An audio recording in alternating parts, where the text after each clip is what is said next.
Just a short presentation on combining the SOUTH MEplus handheld SLAM data with the Aerial Lidar data.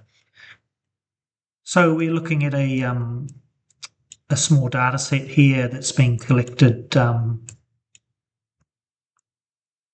using some LiDAR on a drone, and then we've also gone through and scanned from the ground level some data using the SOUTH MEplus, and then we've combined the two data sets together. So if you're just showing the two data sets in the two different colors here, you can see that's the handheld SLAM and that's the LiDAR. So aerial drone LiDAR is great, of course, but it's great at picking up the treetops and the ground, but it's not so good picking up the tree trunks and the surfaces.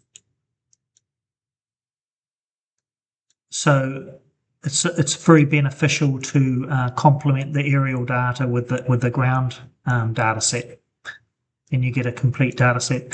And you can apply the same principle if you're measuring an area with lots of buildings, again, under the eaves of the building and the vertical components of the building. You're not going to pick up those details very well, using a drone. So the two technologies fit together very well. So you can see in this particular case here, if I turn off the SOUTH ground-based data, you can see the data is very thin for the tree trunks and all the branches and so on. But if you turn off the aerial data, you can see the ground data is very dense and very detailed, unlike the aerial data that's just missing a lot of data just because the leaves and the branches are blocking the data all the time.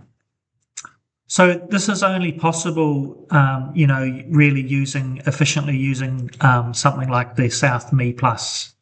So the benefit of it really is you've got the built-in GNSS for doing the positioning. So while you're walking around scanning, it's got the survey-grade GPS built-in that's positioning and georeferencing that LiDAR data from the ground precisely.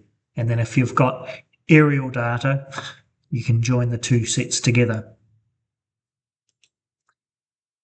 So and if you happen to be using, say, aerial data that hasn't been georeferenced very well or properly, we've also got a tool in the software here where we can go through and do alignments of one point cloud to another point cloud. So the point clouds can be from any source, layers format.